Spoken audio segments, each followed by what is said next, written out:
حالات کے مناسب امت کی رہنمائی کے لیے، بیانات کے عمدہ انتخاب کے لیے سبسکرائب کیجیے ہماری چینل اسلامک نالج اور دبائیے بیل کا بٹن۔ الحمدللہ نحمده ونستعینه ونستغفره ونؤمن به ونتوکل علیہ ونعوذ باللہ من شرور انفسنا ومن سیئات اعمالنا من يهده الله فلا مضل له ومن يضلله فلا هادي له ونشهد ان لا اله الا الله وحده لا شريك له ونشهد أن سيدنا ومولانا محمدا عبده ورسوله صلى الله تعالى عليه وعلى آله وأصحابه وأزواجه وذرياته وأهل بيته وبارك وسلم تسليما كثيرا كثيرا. أما بعد فأعوذ بالله من الشيطان الرجيم. بسم الله الرحمن الرحيم. ولا تهنوا ولا تحزنوا وأنتم الأعلون إن كنتم مؤمنين. صدق الله العظيم.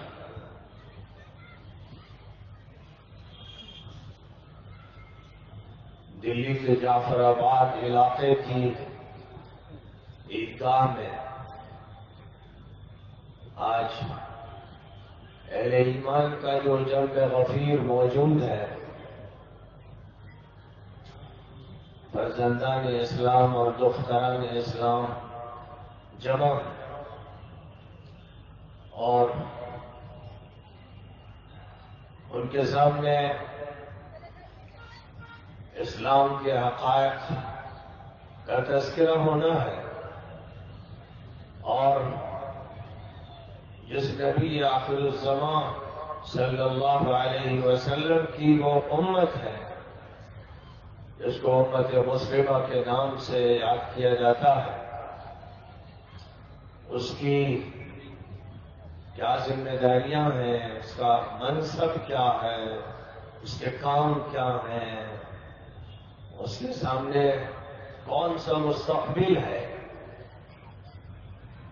اس کا ماضی کیسا گزرا ہے، اسے ان حقائق سے واقف ہونا چاہیے۔ آج کے اس اجلاس کا عنوان ہی امت مسلمہ کی ذمہ داریاں ہیں، اور جہاں تک اس امت کا تعلق ہے جو امت مسلمہ کے نام سے موسوم ہے، یہ آخری امت ہے، عالمی امت ہے، دائمی امت ہے۔ یہ امت پوری دنیا کی سیادت کے لیے، قیادت کے لیے، رہنمائی کے لیے وجود میں لائی گئی۔ اس کائنات کا اللہ سے کیا تعلق ہے، اور اللہ نے اس پورے عرضی کو کیوں قائم کیا ہے، آدم علیہ السلام کو جنت میں کیوں بسایا تھا، اس زمین کو کیوں اتارا تھا، اور ان کا اور حوا کا کیا تعلق قائم فرمایا تھا، اور کس طرح سے ان کے ذریعے سے انسانی قافلہ آگے بڑھتا چلا گیا اور پوری دنیا میں پھیلتا چلا گیا۔ اس ربط کو جو اللہ کا اس کائنات کے ساتھ ہے، اور اللہ کا اس پورے عرضی کے ساتھ ہے، اور اللہ کا انسانوں کے ساتھ ہے، جنوں کے ساتھ تھا اور ہے،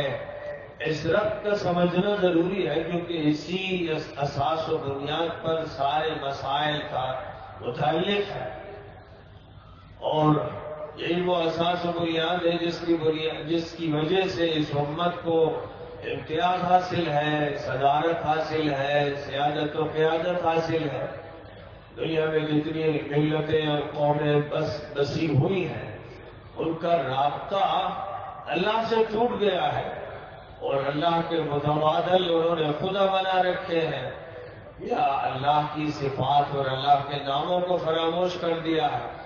اس لیے اللہ کو جس نام سے بھی وہ پکارتے ہیں، ان کی پکار صحیح معنی میں اس اللہ تک نہیں پہنچتی ہے جو خالق کائنات ہے، مالک کائنات ہے، اور جس نے انسان کو ایک بہت بڑا منصب عطا فرمایا ہے، جو اللہ کو ایشور کے نام سے پکار رہا ہے، جو پرماتما کے نام سے پکار رہا ہے، جو بھگوان کے نام سے یاد کر رہا ہے، وہ اللہ کو ان صفات کے ساتھ، ان ناموں کے ساتھ یاد نہیں کر پا رہا ہے کہ جو اس کے اصل نام ہے اور اصل صفات ہے، اور جن کی حفاظت قرآن پاک میں کی گئی اور حضور صلی اللہ علیہ وسلم کی حدیثوں میں کی گئی، اور اس امت کو ہی بتایا گیا کہ وہ 99 اسماء ہیں، اللہ کی صفات ہے، 99 کی تعداد میں، جن کا خاص طور پر اہتمام سے تذکرہ فرمایا گیا۔ یہ وہ صفات ہیں جن کے ذریعے سے بندے کو اللہ کی معرفت عطا فرمائی جاتی ہے۔ اس سے اس ملک کی قومیں محروم ہو گئی طویل عرصے سے، کب اس ملک میں پیغمبر بھیجے گئے تھے اور وہ کون تھے، کس علاقے میں آئے، ان کے نام کیا تھے، ان کی کتابیں کون سی ہیں، کوئی بات بھی ایسی نہیں ہے جو آتھینٹک ہو، جو دستاویزی ہو، جس پر اعتماد کیا جا سکے۔ جو حال بائبل کا ہوا ہے، اولڈ ٹیسٹامنٹ اور نیو ٹیسٹامنٹ کے ایڈیشنز کا ہوا ہے، ٹرانسلیشنز کا ہوا ہے، اور جو ان میں کنٹرڈکشنز ہیں ان کا جو حال ہے، اس سے زیادہ گیا گزرا حال ویدوں کا ہے، اور وہ کتنی تھی اور کتنی ہے اور کتنی کس دور کی ہے، تاریخ محفوظ نہیں رہ گئی ہے۔ ماوراء تاریخ کی جو باتیں کی جاتی ہیں وہ آتھینٹک نہیں ہے، اس لیے پوری دنیا صحیح دستاویز سے محروم ہے، اور اس لیے گھنٹے کی چوٹ پر کوئی بتا نہیں پاتا ہے کہ کس خطے میں کون اللہ تعالیٰ کی طرف سے بحیثیت پیغمبر کے بھیجا گیا، سوائے ان پیغمبروں کے جن کا ناموں کے ساتھ اللہ تعالیٰ نے قرآن پاک میں تذکرہ کیا، جس کی حفاظت کا وعدہ فرمایا، جس کی حفاظت کو زمینی حقیقت بنا دیا، جس کی حفاظت کو بچوں سے لے کر بوڑھوں کے سینوں کے اندر نغموں کی شکل میں محفوظ کر دیا، جس کی حفاظت سفینوں میں کی گئی۔ اس کے علاوہ دنیا میں کوئی بھی مذہبی آسمانی کتاب محفوظ نہیں رہ گئی، اس لیے ہم یہ ڈنکے کی چوٹ پہ نہیں کہہ سکتے کہ ہندوستان میں رام پروفٹ تھے یا نہیں تھے، کرشن پروفٹ تھے یا نہیں تھے، اور اگر کوئی تھا تو کون تھا، بدھا بھی کیا پروفٹ تھے، یا وہ ایک مجدد تھے، یا وہ ایک مسلم تھے، یا ایک ریفارمر تھے، یا ایک ایسی شخصیت کے مالک تھے کہ جس کے خیال میں بہت سی باتیں آئیں اور ان کو اس نے پیش کر دیا۔ صورتحال کچھ اس طرح کی ہے کہ جس میں پوری دنیا کے بارے میں متعین طور پر فیصلے مشکل ہیں، لیکن اتنی بات تو بالکل قطعی ہے کہ روئے زمین پر انسانی آبادیوں میں سے کسی آبادی کو بھی اللہ تعالیٰ نے محروم نہیں فرمایا۔ جس طرح اللہ تعالیٰ نے انسانوں کو اور جانداروں کو اس سے محروم نہیں فرمایا کہ ان کے لیے آکسیجن کا انتظام کیا، پانی کا انتظام کیا، غذا کا انتظام کیا، طبعی پوشاک یا مصنوعی پوشاک کا انتظام کیا، رہائش کا انتظام کیا۔ جس اللہ نے کسی جاندار کو پیدا کیا تو اس کی جان کے تقاضوں کے مطابق انتظامات کیے۔ اگر کسی باٹنی کے سلسلے کے کسی پودے کو، کسی گھاس کو، کسی پھوس کو وجود عطا فرمایا تو اس کی زندگی اور بقا کے لیے انتظامات کیے، اور اس کے لیے حیات اور زندگی کا جو سلسلہ جاری ساری فرمایا، اس کا بھی انتظام واضح کر دیا۔ تو جس اللہ نے انسانوں کی مادی زندگی کے انتظامات کیے ہیں، کیا یہ سوچا جا سکتا ہے کہ وہ اللہ جس نے پیغمبر بھیجے، کتابیں نازل فرمائی، اور جس کے سامنے سب سے بڑا موضوع ہدایت کا ہے، اس نے ہادی نہیں بھیجے ہوں گے، رہبر نہیں بھیجے ہوں گے، پیغمبر نہیں بھیجے ہوں گے؟ یقیناً منطقی طور پر بھی یہ بات غلط ہے، عقلی طور پر بھی یہ بات غلط ہے، اخلاقی اعتبار سے بھی یہ بات غلط ہے، اور قرآن پاک صاف طور پر یہ بیان کرتا ہے کہ لکل قوم ہاد، کوئی بھی قوم ایسی نہیں رہی جس کی ہدایت کے لیے اللہ نے انتظام نہ کیا ہو، جس میں ریفارمر نہ ہوئے ہوں، جس میں ہدایت دینے والے وجود میں نہ آئے ہوں، بلکہ یہ بھی صاف فرما دیا کہ وما من امت الا خلا فیہا نذیر، جو بھی امت اس روئے زمین پر رہی ہے اس کو آگاہ کرنے والا کوئی نہ کوئی گزرا ہے۔ اللہ تعالیٰ نے قوموں کو بغیر آگاہی کے نہیں چھوڑ دیا، بغیر وحی کے اللہ تعالیٰ نے انسانوں کو بھٹکتے نہیں چھوڑ دیا، انسانوں کی ہدایت کے لیے انتظامات فرمائے۔ اور ایک حدیث میں اس کو اس طرح واضح فرمایا گیا کہ 313 پیغمبر بھیجے گئے اور 1,14,000 یا 24,000 نبی بھیجے گئے۔ نبی پیغمبر کے مقابلے میں کمتر ہوتے ہیں، پیغمبر کی شخصیت بڑی عظیم ہوتی ہے،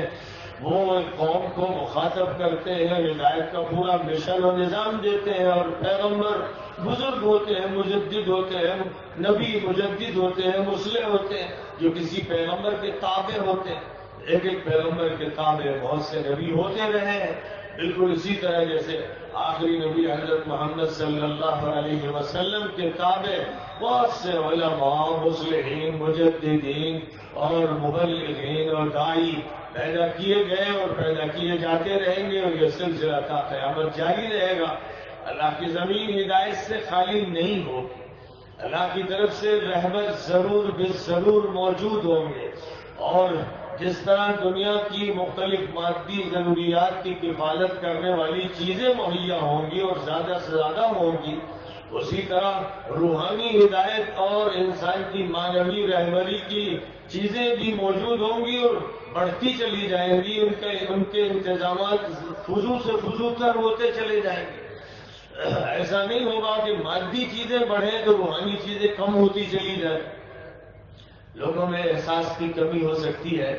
لوگوں میں توجہ کی کمی ہو سکتی ہے، مادیت کا غلبہ ہو سکتا ہے،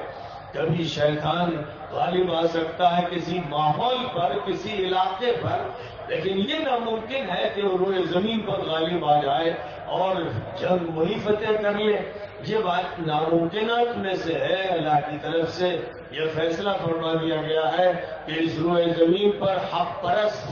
حق کے دائی، حق کو ماننے والے، حق کی دعوت دینے والے لازماً موجود رہیں گے۔ وہ دنیا کی کسی بھی خطے میں ہوں، لیکن بہرحال وہ موجود رہیں گے۔ فرمایا حضور اکرم صلی اللہ علیہ وسلم نے لا تزال طائفة من امتی ظاہرین علی الحق لا يضرهم من خذلهم الى قیام الساعة۔ قیامت تک روئے زمین پر ایسے لوگ موجود رہیں گے جو حق کے ساتھ وابستہ ہوں گے، حق پر مضبوطی سے جمے ہوں گے اور حق کو غالب رکھیں گے۔ قیامت تک یہ سلسلہ چلتا رہے گا۔ جو لوگ ان کو بے یار و مددگار چھوڑیں گے، ان سے ہاتھ کھینچ لیں گے، وہ ان کو نقصان نہیں پہنچا سکیں گے۔ ایسے لوگوں کے وجود کے بارے میں حضور صلی اللہ علیہ وسلم نے صراحت سے بات ارشاد فرما دی، بلکہ ایسے لوگوں کے وجود کا بھی تذکرہ فرمایا جو ہر دور میں دین کو تر و تازہ کر کے پیش کر دیں گے۔ ایسا لگے گا کہ عہد اول واپس آ گیا، ایسا لگے گا کہ بعد وحی پھر چلنے لگی، ایسا معلوم ہوگا کہ تحریک اسلامی پھر زندہ ہو گئی، اور نبی اکرم صلی اللہ علیہ وسلم کے نمائندے پھر آ گئے اور کمان انہوں نے سنبھال لی۔ اور میں ان اللہ تبارک و تعالی سيبعث على رأس كل 100 سنة من يجدد لهذه الأمة أمر دينها۔ اللہ تعالی اس امت کی خاطر ہر صدی میں ایسے افراد کو کھڑا کرے گا، ایسے افراد کو برپا فرمائے گا، اٹھا دے گا، ان کو قوت عطا فرمائے گا، جو اس دین کی تجدید کریں گے، یعنی اس دین کو اپنی اسی تراوٹ کے ساتھ، سرسبزی کے ساتھ، شادابی کے ساتھ، قوت کے ساتھ، جیسا یہ دین پہلے دور میں تھا اسی طرح پیش کریں گے۔ اس دین میں جو اضافے کر دیے جائیں گے، جو کمیاں کر دی جائیں گی، جن بدعتوں کو داخل کر دیا جائے گا، جو رسومات اس میں شامل کر دی جائیں گی، جن فیشنز کے حملے ہوں گے، وہ ساری چیزیں چھانٹ کے پھینک دی جائیں گی، جیسے مکڑی کی جالے صاف کر دیے جاتے ہیں اور کوڑا کرکٹ پھینک دیا جاتا ہے۔ یہ سلسلہ جاری و ساری رہے گا۔ ایسا نہیں ہوگا کہ ہمیشہ یکساں حالت رہے، عروج بھی ہوگا، زوال بھی ہوگا، اکثریت بھی ہوگی، اقلیت بھی ہوگی، غلبہ بھی ہوگا اور شکست بھی ہوگی، مظلومیت بھی ہوگی اور حاکمیت بھی ہوگی۔ مختلف قسم کی صورتحال سامنے آئے گی کہ اللہ تعالیٰ کا نظام ہی کچھ اسی طرح کا ہے. رات و دن کی الٹ پھیر کرنے والا اس دنیا میں نظاموں کی الٹ پھیر کرتے ہی رہتا ہے. تلک الایام نداولها بین الناس. رات و دن کی یہ گردشیں ہیں جو ہم لوگوں کے درمیان جاری و ساری رکھتے ہیں. کبھی کسی کو اٹھاتے ہیں، کبھی کسی کو کھڑا کرتے ہیں، کبھی کسی کو فتح دیتے ہیں، کبھی کسی کو شکست سے ہمکنار کرتے ہیں. سارے تصرفات ہمارے ہوتے ہیں. دیکھنے میں لوگ گڈوں کو دیکھتے ہیں، گڑیوں کو دیکھتے ہیں، شطرنج کے مہروں کو دیکھتے ہیں، ظاہری شکلوں کو دیکھتے ہیں، انسانوں کو دیکھتے ہیں، پارٹیوں کو دیکھتے ہیں، وزراء کو دیکھتے ہیں، عمراء کو دیکھتے ہیں. لیکن نگاہوں کو دھوکہ ہوتا ہے. مجازی صورتوں میں لوگ الجھ کر رہ جاتے ہیں. فاعل حقیقی کی طرف سے نگاہیں ہٹ جاتی ہیں. وہ یہ بات فراموش کر دیتے ہیں کہ روئے زمین پر اور پوری اس کائنات میں جو کچھ بھی ہو رہا ہے، دم بدم جو کچھ ہو رہا ہے، جو پتا ہل رہا ہے، فضا میں جو ذرہ اڑ رہا ہے، یہ عالم الغیب والشہادہ اور آسمان اور زمین کے مالک و خالق کے حکم سے ہو رہا ہے. کوئی بات بھی اللہ کے حکم کے خلاف نہ ہوئی ہے، نہ ہو رہی ہے، نہ ہوگی. اس لیے کسی بات پر اگر اچنبھا ہے، تعجب ہے، تو لوگوں کو چاہیے کہ وہ اللہ کی سنت اور اللہ کے نظام کو سمجھنے کی کوشش کریں اور قرآن پاک پڑھیں اور تدبر کریں. قرآن پاک پردے ہٹا دے گا، دھول صاف کر دے گا، حقائق کو سامنے لا کر پیش کر دے گا، بدلیاں چھانٹ دے گا، سورج کی طرح بھڑکتا ہوا اور چمکتا ہوا سامنے آ جائے گا. اگر ایک انسان غیر جانبدار ہو کر سچے دل و دماغ سے قرآن پاک کا مطالعہ شروع کر دے تو اس کو قرآن پاک میں ہر مسئلے کا حل ملے گا. اس کو قرآن پاک میں ہر پیچیدگی کا ازالہ ملے گا. قرآن پاک میں وہ اپنی شخصیت کا بھی ادراک کرے گا، دوسروں کا بھی ادراک کرے گا. قوموں، ملتوں اور امتوں کے بارے میں معلومات چاہے گا تو وہ بھی ملیں گی، اور افراد کے بارے میں معلومات چاہے گا تو وہ بھی ملیں گی. آسمانوں کے اوپر کے بارے میں چاہے گا معلومات تو وہ بھی ملیں گی. زمین کی تہوں کے نیچے کی معلومات چاہے گا تو وہ بھی ملیں گی. اور اس دنیا کے مابعد کی جو دنیا آباد کی جائے گی، جب اس پوری کائنات کو زر و زبر کر دیا جائے گا اور ایک نئی دنیا برپا کی جائے گی، اس کے بارے میں جاننا چاہے گا تو وہ معلومات بھی وہی ملے گی. ایک ہی کتاب ہے جو اللہ تعالیٰ کی وحی کی حفاظت کر رہی. ایک ہی کتاب ہے کہ جس نے زمین کا رابطہ آسمان سے قائم کر رکھا ہے. ایک ہی کتاب ہے جس نے نبوتوں اور رسالتوں اور انبیاء اور پیغمبران اعظام کی سیرت و سوانح کے بنیادی نکات کی حفاظت کر رکھی. قوموں اور ملتوں کے لیے ایک ایسے نظام کو پیش کر رکھا ہے جس نظام سے ہی ان کے مسائل کا حل جڑا ہوا ہے. تو بہرحال جو کچھ بھی ہوتا ہے اللہ کی طرف سے ہوتا ہے اور اللہ کی طرف سے ہوتا رہا ہے. ہم جس امت سے تعلق رکھتے ہیں یہ امت عالمگیر امت ہے، یہ امت دائمی امت ہے، یہ امت جامع ترین امت ہے. اس امت کو سیادت کا منصب عطا کیا گیا ہے. یہ پوری امت ایک مسلم امت ہے، اس کو ریفارم کا کام دیا گیا ہے. یہ امت اگر تابع ہے تو صرف ایک قائد، ایک رہبر، ایک پیغمبر، ایک نبی حضرت محمد مصطفیٰ صلی اللہ علیہ وسلم. اس امت نے اگر عبدیت کا پٹا اپنی گردن میں ڈال رکھا ہے تو صرف اور صرف ایک ذات کا، جو ذات باری تعالیٰ کی ہے، اللہ جل جلالہ عم نوالہ کی ذات ہے. عبدیت کا تعلق اس سے ہے اور امت پنے کا تعلق حضرت محمد صلی اللہ علیہ وسلم سے.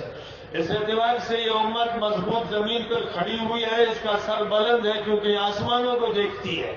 اور اسی کے ساتھ ساتھ عالمی قیادت اس کے پاس ہے، اس کا انتظام اس کے پاس ہے، اس کا نظام اس کے پاس ہے، اس کا لائے عمل اسی کو دیا گیا.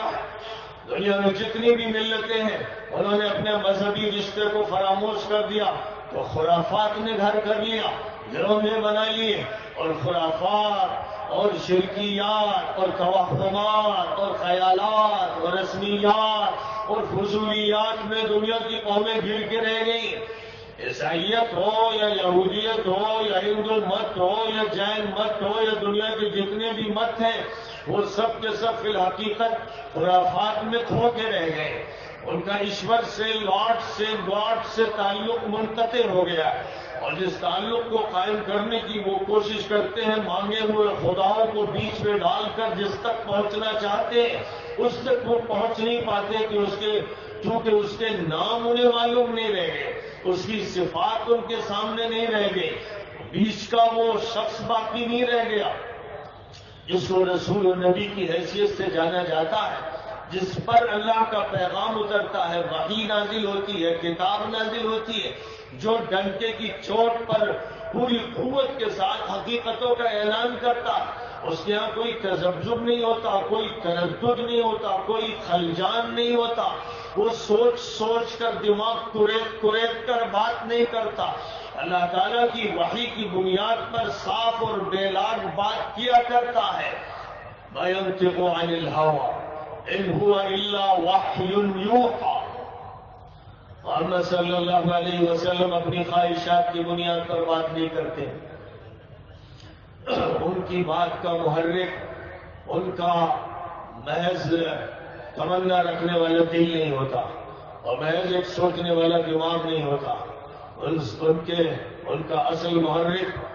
اللہ کی وحی ہوتی ہے. اللہ کی ذات کی طرف سے جو پیغام دیا جاتا ہے اسی کی طرف سے یہ آرڈر آتا ہے کہ یہ پیغام اس لیے دیا جا رہا ہے کہ آپ اس کو برملا کہیے، لوگوں کو سنائیے، ڈنڈے کی چوٹ پر اس کا ذکر کیجیے.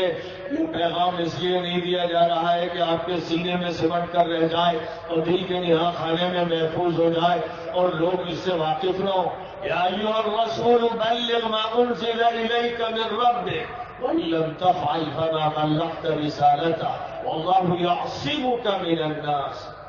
اے پیغمبر، اللہ کی طرف سے جو کچھ بھی اتارا جا رہا ہے آپ اسے بیان کیجیے، لوگوں کو بتائیے، لوگوں تک پہنچائیے.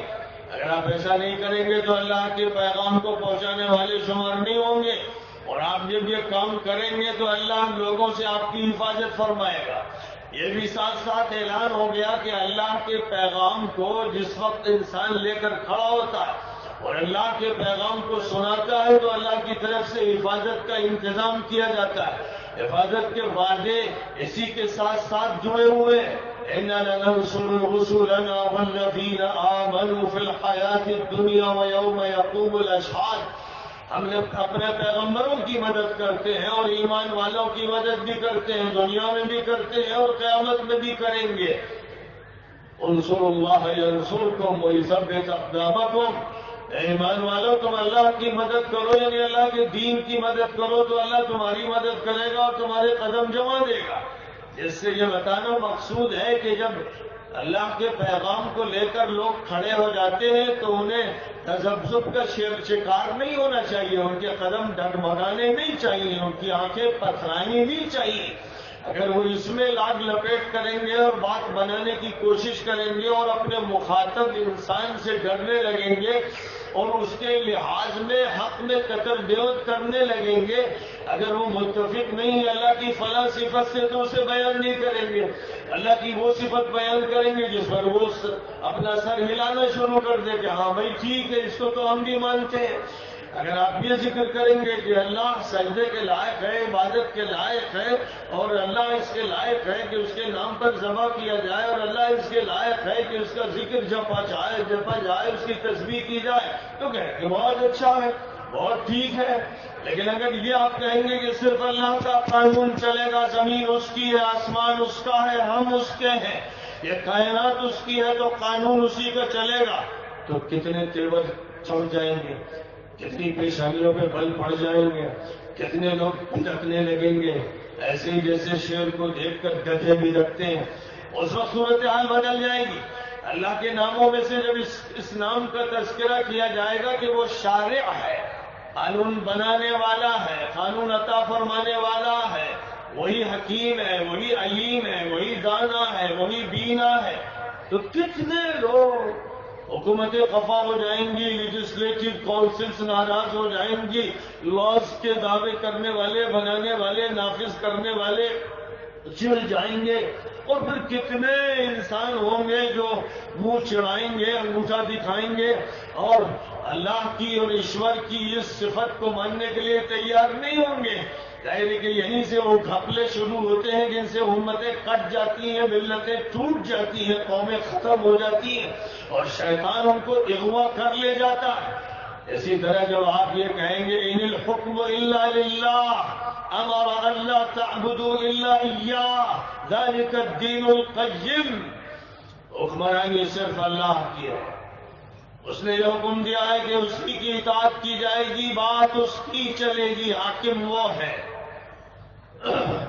اس کا یہی حکم ہے, یہی صحیح دین ہے, یہی صحیح طریقہ ہے, یہی وے آف لائف ہے, یہی کوڈ آف کنڈکٹ ہے, یہی قانون اصل ہے. تو کتنے بگڑ جائیں گے, کتنے آپ کے خلاف چل دوڑیں گے اور آپ پر الزامات کی یورش کی جائے گی, بارش کی جائے گی, آپ کے بارے میں سارے الفاظ ڈھلے ڈھلائے بنے بنائے رکھے رہیں گے کہ یہ فنڈامنٹلسٹ ہے, یہ ایکسٹریمسٹ ہے, یہ ٹیررسٹ ہے. یہ الفاظ پھر آپ کے لیے جو ڈھلے ڈھلائے رکھے ہوئے ہیں استعمال ہونے شروع ہو جائیں گے, کیونکہ یہ الفاظ شیطان نے ڈالے ہیں, یہ الفاظ برطانیہ میں نہیں ڈلے ہیں, فرانس میں نہیں ڈلے ہیں, یہ اصلاً شیطان کی مجلس میں اور ابلیس کی مجلس شورا میں ڈالے گئے ہیں. ایک سسٹم ہے جو وہاں بنایا گیا ہے, جس کی اللہ کی طرف سے اجازت دے دی گئی تھی اسی دن جس دن اس نے آدم کو سجدہ نہیں کیا تھا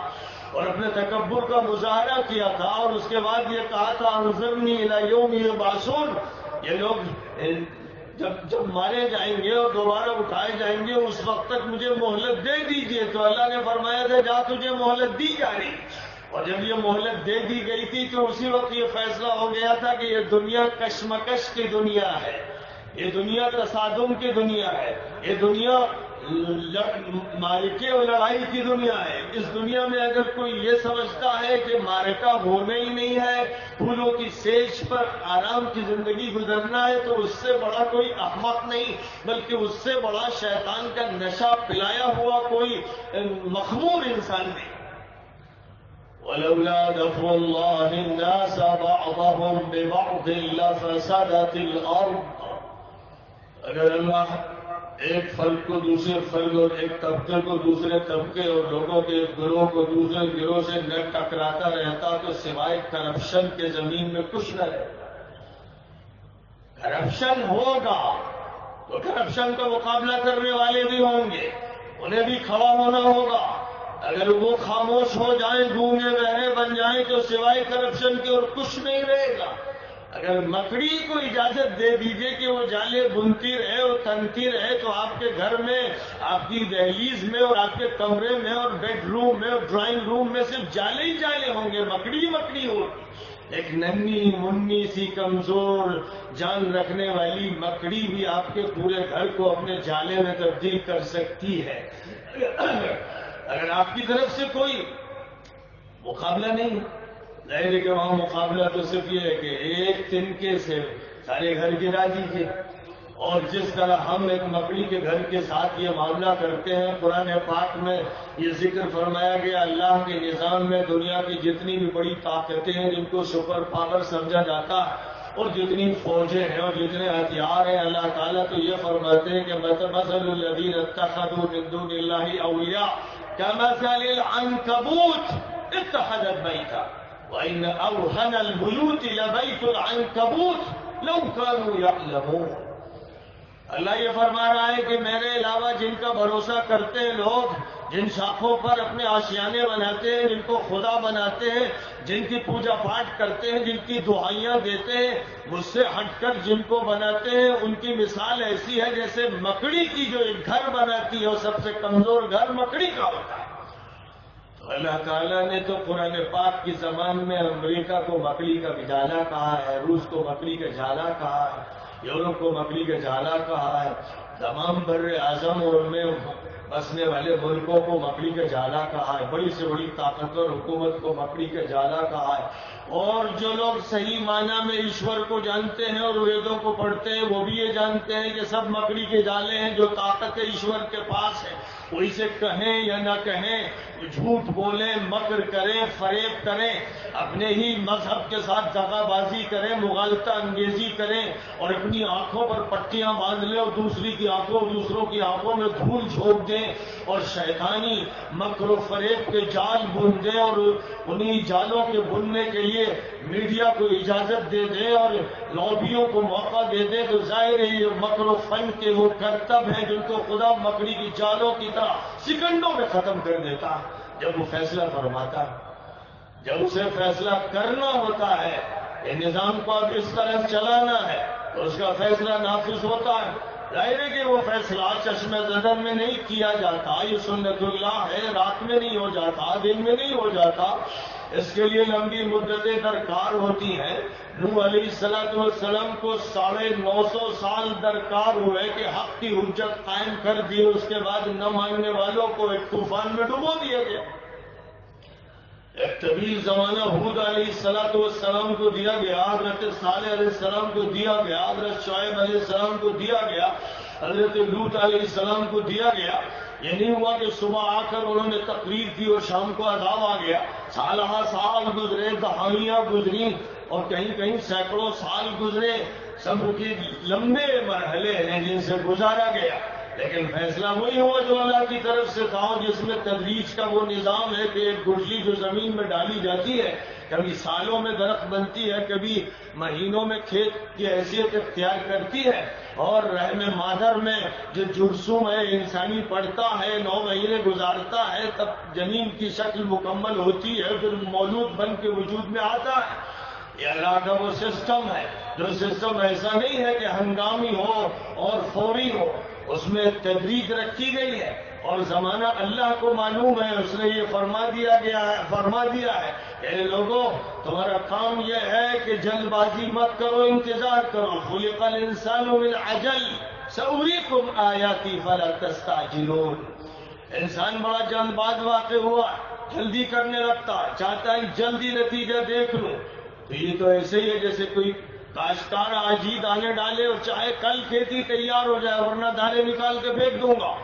روٹلی لگائے اور اس کے بعد یہ کہے کہ مجھے 1 مہینے میں کھجور کا درخت چاہیے، نہیں ہوگا تو دوسری گٹلی کو نکال کے پھینک دوں گا. تو وہ پاگل کسان ہے اور وہ پاگل باغبان ہے. ایسے ہی امت مسلمہ کا معاملہ ہے کہ جو نظام اللہ کے یہاں طے ہے، جو ترتیب طے ہے، وہ ترتیب کہیں پر متعین ہے اور کہیں پر غیر متعین ہے، ہمارے اعتبار سے غیر متعین ہے. نوح علیہ السلام کو نہیں معلوم تھا کہ 950 سال لگیں گے، لیکن لگے. ہود علیہ السلام اور صالح علیہ السلام اور شعیب علیہ السلام اور لوط علیہ السلام کو نہیں معلوم تھا کہ کتنی مدت ان کو گزارنی پڑے گی اور کب اللہ تعالیٰ کا فیصلہ ہوگا، حجت کب قائم ہوگی اور قوم کو کب فنا کر دیا جائے گا اور کب انہیں نجات دی جائے گی. ایسے ہی محمد عربی علیہ السلام تشریف لائے تو انہیں خود سے پہلے سے یہ نہیں معلوم تھا کہ 13 سال مکہ مکرمہ میں رہنا ہو. انہیں نہیں معلوم تھا کہ 10 سال مدینہ منورہ میں رہنا ہو. اللہ کو معلوم تھا اور اللہ تعالیٰ ایک ایک مرحلے سے گزار رہا تھا. لیکن پہلے ہی مرحلے میں جب یہ طے کر دیا گیا کہ اب آخری نبی برپا کر دیے گئے ہیں جن کے بعد کوئی نبی نہیں ہوگا، اور ان کے بعد اگر کوئی بھی نبوت کا دعویٰ کرے گا تو دجال ہوگا، فتنہ پرور ہوگا، جھوٹا اور مکار ہوگا. اور اعلان کر دیا گیا کہ نبوت تمام انسانوں کے لیے ہے، پیغمبری پورے عالم کے لیے، ہر دور کے لیے، ہر طبقے کے لیے. دنیا اپنی دیہی تمدن سے گزر رہی ہو یا شہری تمدن سے، اور کتنے ہی زیادہ لوگ ترقی کر جائیں اور آسمان پر گاڑی اتار دیں، ہر حالت میں محمد عربی علیہ السلام ہی رہبر رہیں گے،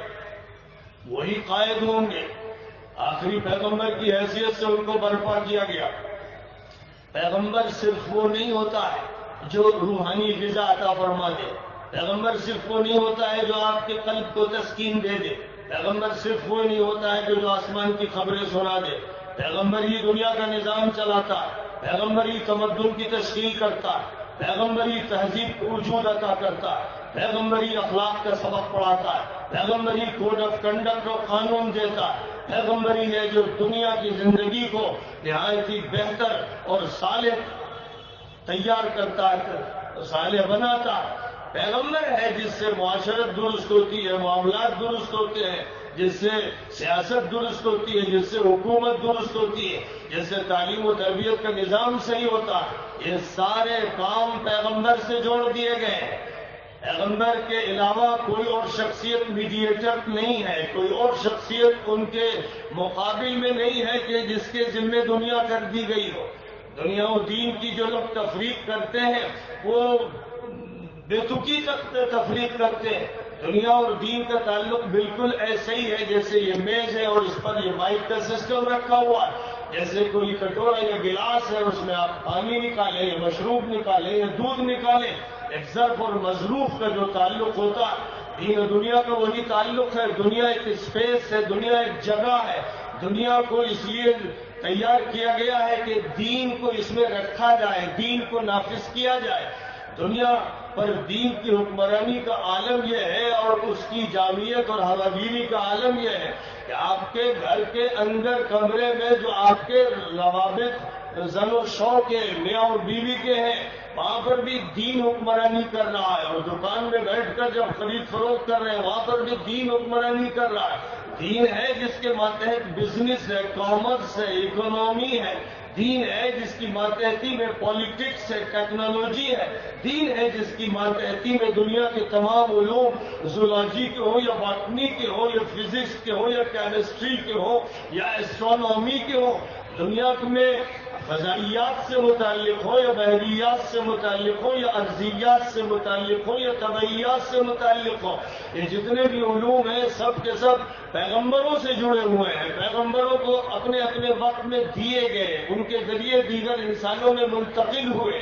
اور آخری نبی حضرت محمد صلی اللہ علیہ وسلم کو ان سب کی قیادت عطا فرمائی گئی، ان کی سیادت نصیب فرمائی گئی۔ جو آپ کو سسٹم دیا گیا مکہ مکرمہ میں آپ کو حکم فرمایا گیا کہ آپ لوگوں کے سامنے اسے پیش کریں، تو آپ لوگوں سے کہتے تھے قولوا لا الہ الا اللہ تفلحوا،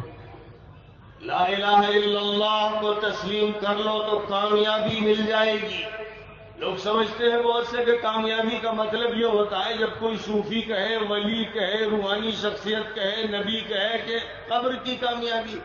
آخرت کی سعادت، قیامت کی کامیابی، جنت میں کامیابی مل جائے گی، یہ مراد ہوتی ہے۔ بہت سے لوگوں کے ذہنوں میں یہ ناقص، ادھورا، ٹوٹا، بکھرا ہوا تصور ہے۔ اس لیے صاف طور پر نبی کے الفاظ میں سمجھ لینا چاہیے کہ آپ کون سی کامیابی مراد لیا کرتے تھے۔ ایک وہ کامیابی جو غیب کی ہے اور جو مابعد دنیا کی ہے، اس کامیابی کا تو ذکر اپنی اپنی جگہ پر موجود ہے، لیکن مکہ مکرمہ میں دعوت دیتے ہوئے، اسلامی نظام توحید پیش کرتے ہوئے فرماتے تھے کلمۃ تقولونھا تملکون بھا العرب والعجم۔ یہ فرماتے تھے کہ میں جو بات کہہ رہا ہوں اسے اگر مان لو گے، تسلیم کر لو گے تو عرب اور عجم کے مالک بن جاؤ گے۔ اس کا مطلب سیاست تمہارے ہاتھ میں ہوگی، طاقت تمہارے ہاتھ میں ہوگی، اقتدار تمہارے ہاتھ میں ہوگا، اور اللہ تمہیں یہ سب کچھ دے گا اس لیے نہیں کہ تم تعلی کرو، فرعون بن جاؤ، تکبر کرو، اس دنیا کو بدماشی کے لیے استعمال کرو، اس لیے یہ سب کچھ تمہیں دیا جائے گا کہ اللہ کے احکام کو، اس کے فرمان کو، اس کے نظام کو روئے زمین پر نافذ کر۔ کیونکہ نبی اکرم صلی اللہ علیہ وسلم کے اور ہم سب کے جد امجد آدم علیہ السلام کو روئے زمین پر اسی مقصد کے لیے بھیجا گیا۔ وَإِذْ قَالَ رَبُّكَ لِلْمَلَائِكَةِ إِنِّي جَاعِلٌ فِي الْأَرْضِ خَلِيفَةً۔ یاد کرو اس وقت کو جب کہ تمہارے پروردگار نے فرشتوں سے یہ کہا تھا جو آسمانی کار پرداز اور زمینی کار پرداز ہے اور خدا کے ورکر اور لیبر ہے اور کام ان کو مختلف سونپے گئے ہیں، ان سے فرمایا تھا پروردگار عالم نے کہ میں زمین میں اپنے وائسرائے کو، اپنے ریپریزنٹیٹیو کو، اپنے نمائندے کو، اپنی طرف سے متعین کردہ گورنر کو، خلیفہ کو تیار کرنے جا رہا ہوں، اور مسئلہ چونکہ روح زمین پر اقتدار کا ہے، روح زمین پر اللہ کے نظام کے نفاذ کا ہے، اس لیے فرشتوں کو حکم فرمایا تھا کہ تم تابع دار بن جانا، اسجدوا لآدم، سجدے میں پڑ جاؤ۔ سجدے میں پڑھنا ان کے تقدس اور ان کی عظمت کے گن گانے کے لیے اور تسبیح کرنے کے لیے نہیں تھا،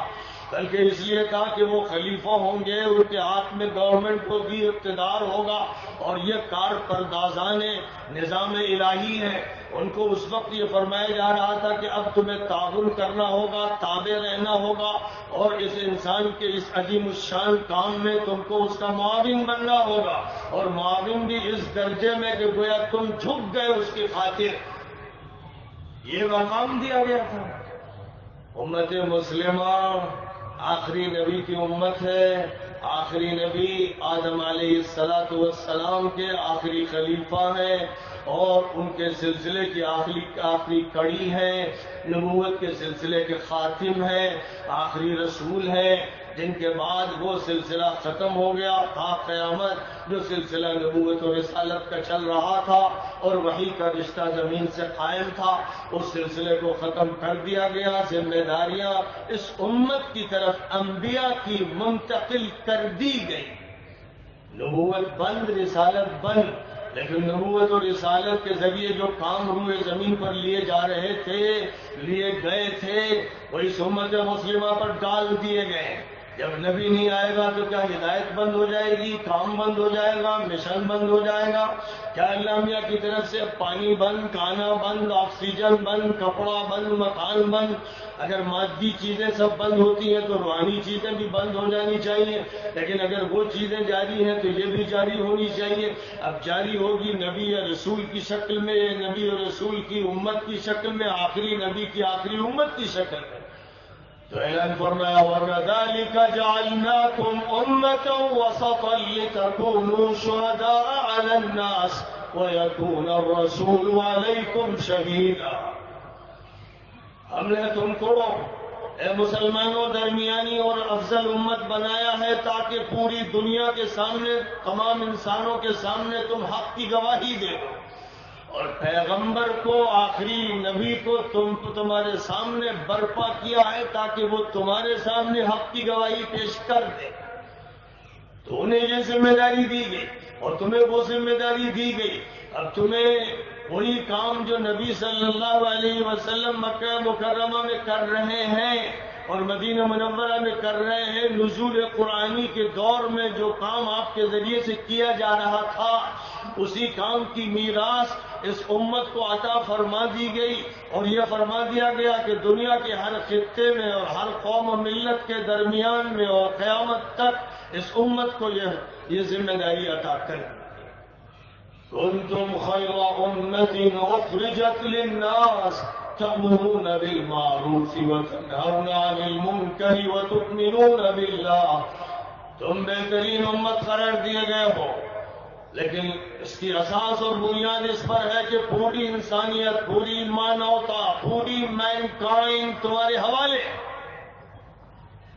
اس بنیاد پر تم خیر امت ہو۔ اور تمہارا کام یہ نہیں ہے کہ تم ان پر اپنی سیادت اور قیادت کی ڈفلی بجاتے رہو،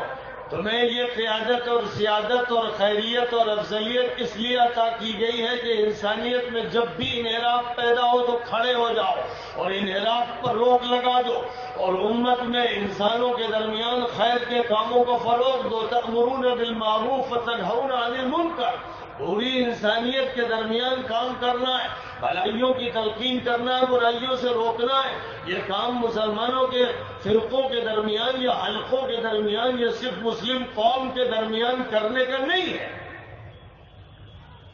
تمام انبیاء نے کام کیے کافروں کے درمیان، مشرکوں ملحدوں کے درمیان۔ آخری نبی صلی اللہ علیہ وسلم کا کام شروع ہوا مشرکوں کے درمیان، کافروں کے درمیان، ملحدوں کے درمیان، یہودیوں اور عیسائیوں کے درمیان، صحابیوں کے درمیان۔ اہل کتاب سے خطاب ہو رہا ہے اور بتوں کی پوجا کرنے والوں سے خطاب ہو رہا ہے اور اللہ کا انکار کرنے والوں سے خطاب ہو رہا ہے اور دہریوں اور ملحدوں کمیونسٹوں سے خطاب ہو رہا ہے۔ آج سب سے اور یہ سب کو خطاب کیا جا رہا ہے اور انہیں سمجھایا جا رہا ہے اور انہیں کے افراد کو لے کر کام کو آگے بڑھایا جا رہا ہے۔ آغاز کام کا اس طرح ہے، قرآن اس لیے اترا ہے، محمد صلی اللہ علیہ وسلم کی بعثت اس لیے ہوئی ہے اور اس لیے یہ فرمایا جا رہا ہے، صحابہ سے مکے میں فرمایا جا رہا ہے، چھوٹی سی اقلیت کے درمیان اکثریت والوں سے یہ کہا جا رہا ہے، جن کو ناز ہے اپنی دیومالا پر، جن کو ناز ہے اپنے بتوں پر، اپنی مورتیوں پر، جن کو فخر ہے اپنی تہذیب پر، ان سے کہا جا رہا ہے کلمۃ تقولونها تملكون بها العرب والعجم، لا الہ الا اللہ کو مان لو گے کہ ایک ہے اللہ، ایک ہے ایشور، ایک ہے لاڈ، دو نہیں، تین نہیں، سینکڑوں نہیں، ہزاروں نہیں، ایک ہے وہ طاقت، اس کو مان لو گے، تسلیم کر لو گے اور اسی کی بنیاد پر بات آگے بڑھاؤ گے تو تم عرب اور عجم کے مالک ہو جاؤ گے۔ اور جس وقت یہ کہا جا رہا ہے اس وقت کوئی خواب میں بھی نہیں دیکھ سکتا کہ مکے پر قبضہ ہوگا، ایک شہر پر قبضے کے بارے میں سوچا نہیں جا سکتا تھا، لیکن یہی وہ کلمہ تھا جس کلمے نے مکہ مکرمہ میں وہ غلغلہ مچایا، جس کلمے نے اس مکہ مکرمہ کے ہر گھر کے اندر نفوذ اختیار کیا۔ یہ کلمہ چیلنج تھا، اس کا داعی ایک چیلنج پیش کر رہا تھا، اس کے ماننے والے وقت کے لیے ایک چیلنج بنے ہوئے تھے، وہ وقت کے کفر و شرک کا علاج کر رہے تھے، وہ اس سے کہہ رہے تھے بوریا سمیٹو اپنا اور اس نظام کو قبول کرنے کے لیے تیار ہو جاؤ۔ جب وہ بے بس تھے، جب وہ فقیر تھے، جب ان کے پاس ٹھیک سے مکان نہیں تھے، جب ان میں غلام تھے، جب سڑکوں پر انہیں مارا جا رہا تھا، تب تھے ان کے یہ حوصلے، تب تھے ان کی یہ بلند آہنگیاں، ان کی بلند نظریاں، تب ان کے تھے یہ عزائم۔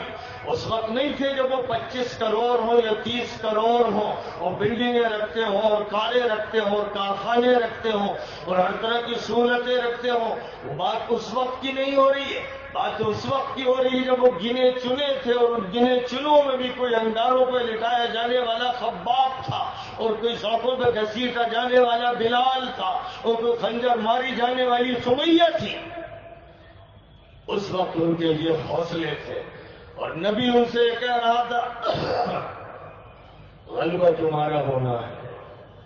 عرب و عجم تمہارے ماتحت آ جائیں گے۔ جہاں جہاں تک اللہ تعالیٰ نے مجھے دکھا دیا ہے پورے روئے زمین کے تمام خطوں کو وہ سب سمٹ کر اسلام کے جھنڈے پہ آ جائیں گے۔ مکہ مکرمہ میں ہی نہیں، جب مکہ مکرمہ سے ہجرت پر مجبور ہو رہے ہیں اور ابو بکر صدیق اور غلام کے ساتھ سفر کر رہے ہیں، 3 دن غار ثور میں پناہ لیے ہوئے ہیں اور پھر ایک نئے راستے سے جا رہے ہیں اور مکے میں شور مچا ہے کہ جو محمد کا سر کاٹ لائے یا گرفتار کر کے لے آئے اس کو 100 اونٹ دیے جائیں گے۔ لوگ لپک رہے ہیں، ہر طرف دوڑ رہے ہیں۔ سراقہ ابن مالک دوڑتا ہوا اسی راستے پر پڑ جاتا ہے، دور سے دیکھ لیتا ہے کہ ایک چھوٹا سا قافلہ جا رہا ہے جو مکے سے بھاگ رہا ہے، پناہ کی تلاش میں ہے، اور وہ اپنے گھوڑے کو ایڑ لگاتا ہے تو اس کے آگے کے جو پیر ہیں یا کہیے اس کے ہاتھ زمین میں دھس جاتے ہیں اور وہ بار بار کوشش کرتا ہے کہ یہ اٹھے اور آگے بڑھے تو تیار نہیں ہوتا۔ پھر وہ اپنا دلکش نکالتا ہے اور فال نکالتا ہے تو فال میں یہی آتا ہے کہ آگے مت بڑھ، آگے مت بڑھ۔ آخر ہار مان جاتا ہے، گھوڑا وہیں چھوڑتا ہے اور آگے بڑھتا ہے پیدل اور پکار لگاتا ہے ذرا ٹھہر جائیے۔ پیچھے دیکھتے ہیں محمد عربی علیہ السلام اور ابو بکر صدیق رضی اللہ تعالیٰ عنہ ٹھہرتے ہیں تو یہ لپکتا ہے اور جا کر گڑگڑاتا ہے، ہاتھ جوڑتا ہے، معافی مانگنے لگتا ہے۔ وہ کہتے ہیں کیا بات ہے؟ تو وہ سارا قصہ سناتا ہے، اس مال کی لالچ میں نکلا تھا آپ کو پکڑنے، لیکن خدا تو آپ کے ساتھ ہے، میرے تو گھوڑے کے پیر دھس گئے، مجھے معاف کر دیجیے۔ آپ نے فرمایا جاؤ میں نے تجھے معاف کر دیا۔ کہتا نہیں، مجھے معافی لکھ کے دے دی۔ اس کے دل میں ایک ایسی یقین کی کیفیت پیدا ہو گئی ہے، وہ سمجھ رہا ہے کہ ان کا غلبہ ہونا ہے۔ اب یہی حقیقت ہے جو اسے نظر آ رہی ہے، مجھے لکھ کے دے دی۔ تو حضور صلی اللہ علیہ وسلم ابو بکر صدیق سے کہتے ہیں لکھ دو بھائی اس کے لیے۔ تو ایک پرچے پر وہ معافی نامہ لکھ رہے ہیں اور حضور صلی اللہ علیہ وسلم مسکراتے ہوئے فرما رہے سراقہ اس دن تیری کیا حالت ہوگی جب پرشین امپائر کے ایمپرر کے ہاتھوں کے کنگن تیرے ہاتھ میں ہوں گے، کسرا کے کنگن تیرے ہاتھ میں ہوں گے۔ یہ وہ بات ہے کہ آدمی اگر کہے ایسے ماحول میں تو کہا جائے کہ شیخ چلی کی باتیں ہیں اور فضول بکواس ہے اور خیالات کی دنیا کی باتیں، لیکن یہ شخص گڑ گڑاتے ہوئے جا کے معافی مانگ رہا ہے اور اس کے بعد سکتے کے عالم میں ہے۔ جو بات کہی جا رہی ہے اس کو وہ جھوٹ کہی نہیں سکتا۔ بہرحال حضور اکرم صلی اللہ علیہ وسلم یہ فرما رہے ہیں کیونکہ آپ کو معلوم ہے کہ مجھے جس مقصد کے لیے برپا کیا گیا ہے اس مقصد کا یہ نتیجہ ہونا ہے کہ عرب و عجم کی ملکیت امت اسلامیہ کے ہاتھ میں آنی ہے۔ لہذا پرشین امپائر ہو یا رومن امپائر ہو، یہ دونوں کی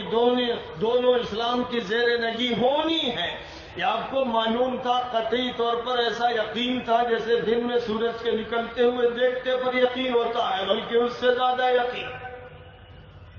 اور مدینہ منورہ میں سن 5 ہجری میں جس وقت صورتحال یہ تھی کہ پورے ملک کے الائڈ فورسز نے مدینہ منورہ کے خلاف ایک ایسا خوفناک حملہ کیا تھا کہ بس اب اس کو دبوچ کر اسلام کی تکہ بوٹی کر دینی۔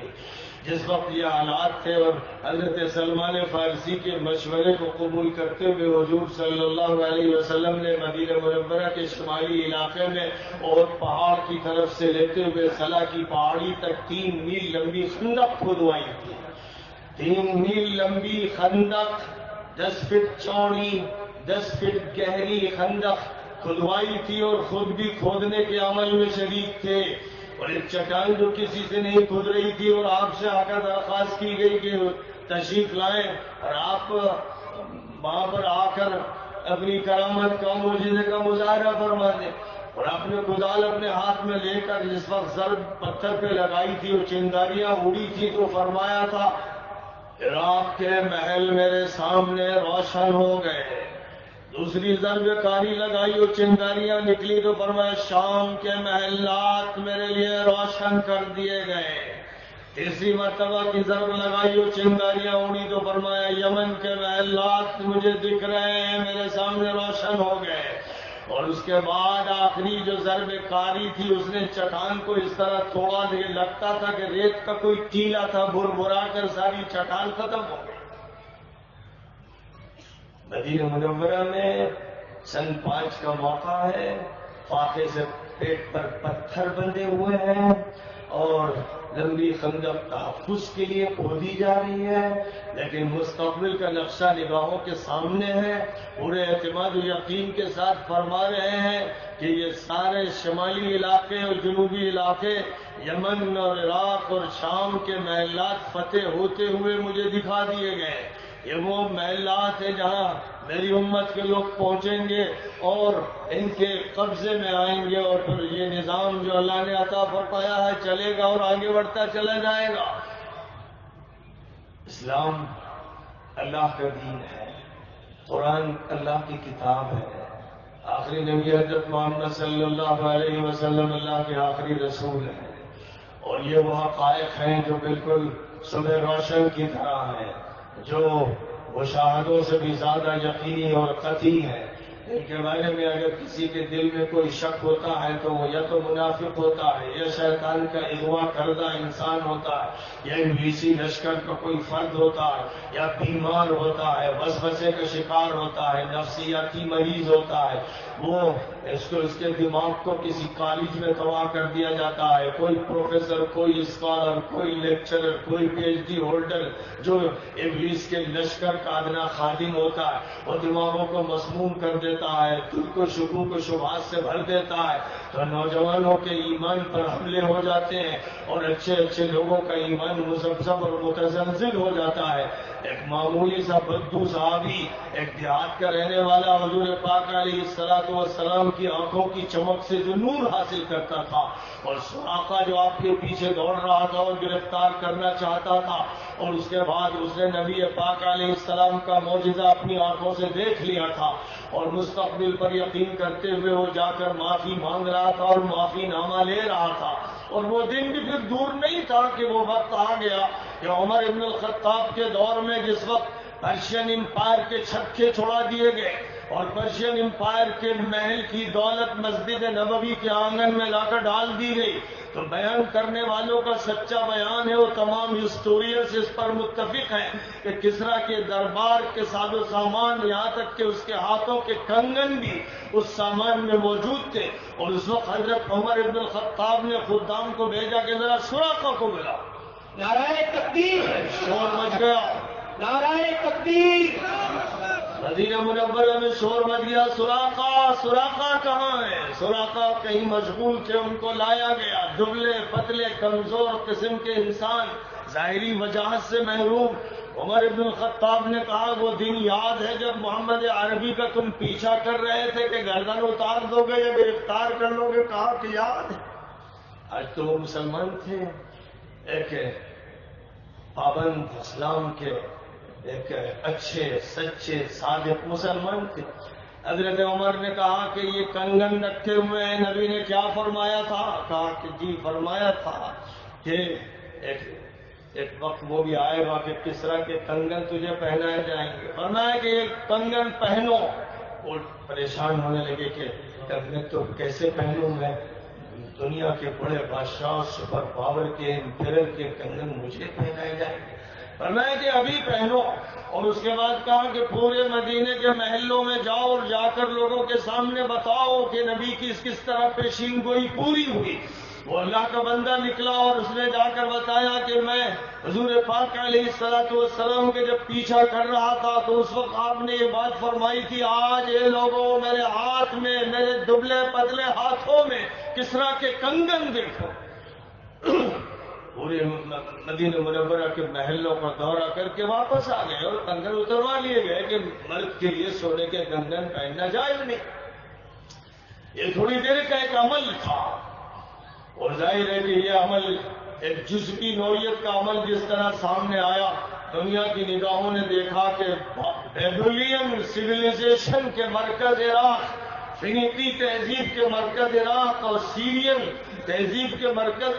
سیریا، اور کاپٹک تہذیب کے مرکز مصر، اور بربری تہذیب کے مرکز مراکش اور لیبیا اور الجزائر، اور اسی طرح دنیا میں پہلوی اور فارسی لٹریچر کے مرکز ایران، اور آگے بڑھ کر خراسان اور پھر افغانستان، یہ سارے علاقے فتح ہوتے گئے۔ مکہ مکرمہ میں جو کہا جا رہا تھا کلمۃ تقولونھا تملکون بها العرب والعجم، آنکھوں کے مشاہدے میں چیزیں آتی گئیں، قدم وہاں بڑھتے چلے گئے، کلمے کی سربلندی سامنے آتی چلی گئی، لوگ جھک در جھک داخل ہوتے چلے گئے۔ ایک واقعہ پیش آیا، یہ تاریخ کا واقعہ ایک اچھوتا واقعہ نہیں تھا، یہ اللہ کا نظام ہے، اور اس اللہ کے نظام کا یہ جلوہ تھا جیسے دکھایا گیا۔ جب نظام الہی کہیں پر بھی انہی شرائط کے ساتھ برپا کیا گیا، یہ تجلیاں کھولنے لگی، یہ بجلیاں اور برقیں نظر آنے لگی، یہ نظام الہی ہر جگہ تجربے میں آیا، عراق میں، یہ افریقہ میں آیا، یہ یورپ کے اسپین میں آیا، اور استنبول میں نظر آیا، دنیا کے مختلف خطوں میں وقتاً فوقتاً نظر آیا۔ جب تجربے کو دہرایا گیا، جب تجربے کو دہرانے کے لیے کوئی محمد الفاتح تھا، جب تجربے کو دہرانے کے لیے کوئی عقبہ ابن نافع تھا، جب اس تجربے کو دہرانے کے لیے کوئی طارق ابن زیاد تھا، کوئی موسیٰ ابن نصیر تھا، جب کوئی اس تجربے کو دہرانے والا محمد ابن قاسم تھا، تو اس تجربے کو لوگوں نے اپنی آنکھوں سے دیکھا کہ مکہ مکرمہ سے جو تحریک اٹھائی گئی تھی، جس نے 10 لاکھ مربع میل کے علاقے جزیرۃ العرب کو پہلے کور کیا، اور اس کے بعد دنیا کے اطراف و اکناف میں تحریک پھیلتی چلی گئی۔ آج اگر صورتحال بدلی ہوئی ہے، آج اگر لوگوں کو ایسا لگ رہا ہے کہ وہ تو مغلوب ہے اور مظلوم ہے اور کمزور ہے اور دبائے اور کچلے ہوئے ہیں، تو اس کی وجہ یہ نہیں ہے کہ بیرون طاقتور ہے، اس کی یہ وجہ نہیں ہے کہ باہر سازش زیادہ گہری ہے، اس کی وجہ یہ نہیں ہے کہ جو دشمنوں کے بڑے بڑے گینگ ہیں یا ان کے بڑے بڑے مجموعے ہیں ان کے ہاتھ میں شوکت ہے، بلکہ اس کی بنیادی وجہ یہ ہے کہ امت مسلمہ نے اپنی پہچان کھو دی ہے، اپنی شناخت کھو دی ہے، امت مسلمہ نے اپنے تشخص کو فراموش کر دیا ہے۔ امت مسلمہ آج بنی اسرائیل کی نمائندہ بن گئی ہے، وہ بنی اسرائیل کہ جن کے بارے میں قرآن میں فرمایا گیا تھا ضربت علیہم الذلۃ والمسکنۃ وباءوا بغضب من اللہ، جن پر ذلت اور مسکنت کی مار دی گئی تھی جب قرآن اتر رہا تھا، اور وہ اپنے گھروں میں بیٹھ کر اولڈ ٹیسٹامنٹ پڑھ رہے تھے لیکن اس پر عمل نہیں کرتے تھے، تمناؤں میں تھے، شیخ چلی بنے ہوئے تھے اور جنتر منتر کے چکر میں پڑے ہوئے تھے اور تعویذ گنڈوں کا سہارا لیے بیٹھے ہوئے تھے۔ جب ان کی وہ صورتحال تھی تو قرآن کہہ رہا تھا کہ تم زوال کے آخری درجے کو پہنچ چکے ہو، خدا نے تم پر بے چارگی کی مار دی ہے۔ اس وقت وہ اس دور سے گزر رہے تھے، قرآن اتر رہا تھا، امت کی تشکیل ہو رہی تھی، اور اس امت کو چارج ان سے لے کر جن کے ہاتھ میں پہلے چارج تھا، رومن امپائر انہی کے ماتحت تھی، افریقہ کی شمالی کنٹریز انہی کے ماتحت تھی، لیکن چارج ان سے لے کر اب اس امت کو دیا جا رہا تھا۔ اب اللہ کا فیصلہ ان کے لیے تھا، ان کے بگاڑ کی وجہ سے تھا۔ نبی اکرم صلی اللہ علیہ وسلم نے فرمایا تھا، بہت سی حدیثوں